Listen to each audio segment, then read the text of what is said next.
Ciro, nós todos concordamos. São mentirosos, nem todos concordaram. Dario assinou a lei e eles vão correndo o mais rápido possível. Sabem, eu os imagino, não em sua melhor forma física, porque eles tinham festejado e bebido e comido tanta coisa, e eles deviam estar bem gordos, e eles corriam em suas longas túnicas. Vamos falar com Daniel, vamos! E eu gosto muito de imaginar, ali está Daniel ajoelhado, esse gigante de Deus. Ele é honesto, ele é íntegro, seus nervos são de aço, um homem de fé, ajoelhado para orar. E os outros presidentes espiando através das árvores, olhando para a sua janela. Ah, olha, está lá, está orando, ele está orando, ele está orando.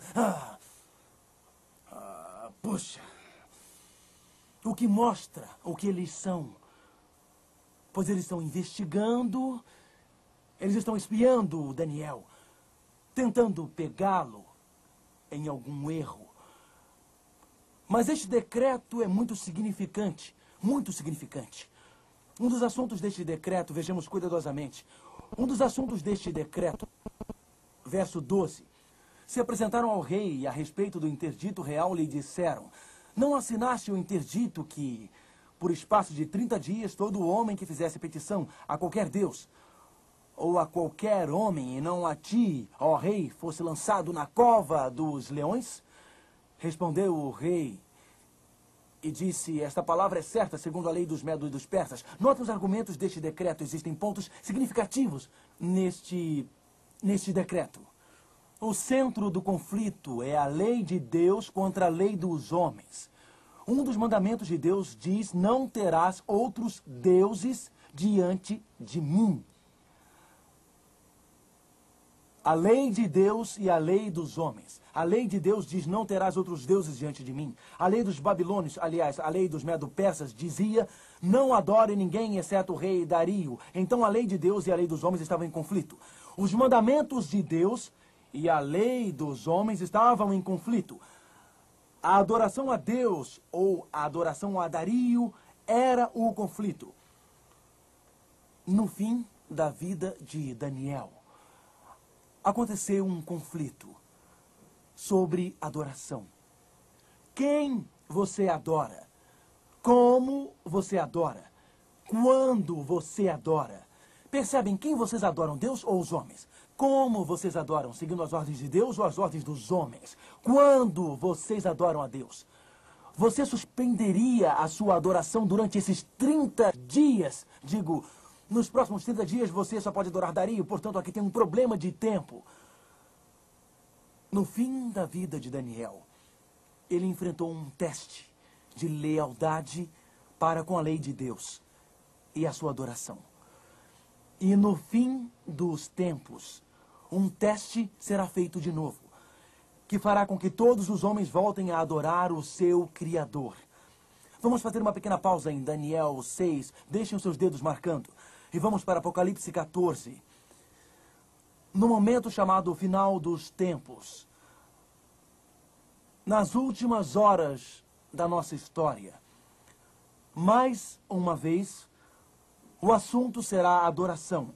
Mais uma vez, o assunto será fidelidade. Mais uma vez, o assunto será obediência. Apocalipse, capítulo 14, do verso 6 em diante. E vi outro anjo voando pelo meio do céu. Quando Deus fala de um anjo voando nos céus, significa a palavra de Deus chegando rapidamente aos confins da terra, tendo um evangelho eterno para pregar aos que se assentam sobre a terra, e a cada nação e tribo, e língua e povo. Aqui temos uma mensagem universal, que vence todas as fronteiras geográficas, penetrando em todos os diferentes grupos idiomáticos, chega a todos os países do mundo, dizendo em grande voz: temei a Deus e dai-lhe glória. A palavra temei não significa aqui ter medo, mas sim ter reverência a Deus e a sua glória. Pois é chegada a hora do seu juízo, e adorai aquele que fez o céu, a terra e o mar e as fontes das águas. A mensagem é: reverenciem Deus. Estamos vivendo nos dias do juízo final, e adorem aquele que fez os céus e a terra e as profundezas do mar. Quem fez os céus, a terra e as profundezas do mar? Como o chamamos, amigos? Qual é o nome dele? O chamamos de o Criador. Aqui está o chamado para adorar o Criador, sermos fiéis ao Criador. Se vocês lerem o verso 9, Seguiu-se a estes outro anjo, o terceiro, dizendo em grande voz: se alguém adora a besta. No verso 7 diz: adorai o Criador. No verso 9 diz: não adorem o quê? A besta. No verso 12 diz como não adorar a besta. Verso 12: aqui está a perseverança dos santos, os que guardam os mandamentos de Deus e a fé em Jesus. Então o verso 7 diz: adorem o Criador. O verso 9 diz: não adorem a besta.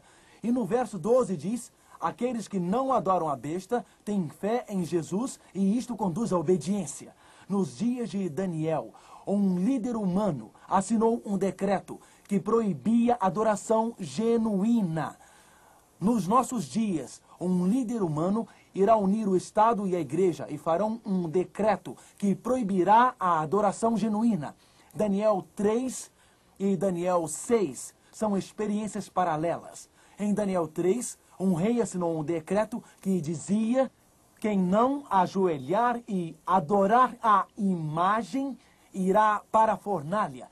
Mesaque, Sadraque e Abednego foram fiéis e leais. Em Daniel 6, no fim da vida de Daniel, Dario assinou um decreto. Aquela era uma lei de Estado, cuja punição máxima era a morte caso esta lei não fosse respeitada. Nos últimos dias, conforme Apocalipse, haverá um decreto similar. O problema será a adoração, o problema será a lealdade, o problema será a obediência. Minha pergunta é: se hoje achamos difícil servir a Deus com tanta liberdade que nós temos, se a pressão de algumas pessoas na escola, no trabalho ou em casa, que não são cristãs, na vizinhança, no nosso clube, se estas pressões nos levam a nos conformarmos, hoje, como faremos na crise dos últimos tempos? Pensam que Daniel se preparou para a crise de sua vida naquele momento? Ou ele já estava se preparando, tomando as decisões certas ao longo do caminho? O decreto, voltando para Daniel 6, e o rei viu imediatamente o que estava acontecendo. O rei percebeu imediatamente o que estava acontecendo. No conflito final, os problemas serão a lealdade, a obediência e a adoração, assim como nos dias de Daniel. Os problemas foram a lealdade para com Deus, obediência a Deus e adoração a Deus. Então, Daniel 6, verso 16. Então, o rei ordenou que trouxessem a Daniel e o lançassem na cova dos leões. Disse o rei a Daniel: o teu Deus a quem tu continuamente serves, que ele te livre. Até mesmo Dario reconheceu que Daniel era um servo de Deus. Na verdade, antes deste verso, olhem lá, versos 14 e 15. Tendo o rei ouvido essas coisas, ficou muito penalizado e determinou consigo mesmo livrar a Daniel, e até ao pôr do sol se empenhou por salvá-lo. Veja, o rei teve bom senso. Ei, eles me enganaram. Eu quero livrar Daniel deste problema. Daniel não é um rebelde. Verso 15. Então aqueles homens foram juntos ao rei e lhe disseram: sabe, ó rei, que é a lei dos medos e dos persas, que nenhum interdito ou decreto que o rei sancione se pode mudar. A lei dizia que nem mesmo o rei podia modificar a lei, e se ele fizesse, seria deposto do seu trono. E aquele rei não estava disposto a arriscar o seu pescoço por Daniel. Então eles trouxeram Daniel e o lançaram na cova dos leões. Uma situação impossível. Famintos, ferozes e malvados leões. E Daniel é lançado dentro da cova e uma pedra foi trazida. A abertura da cova é selada. O rei sela com o seu anel. Verso 18 é um clássico. Então o rei se dirigiu para o seu palácio. Passou a noite em jejum e não deixou trazer à sua presença instrumentos de música e fugiu dele o sono. Imaginem, o rei foi para casa aquela noite, o rei sabia que tinha errado.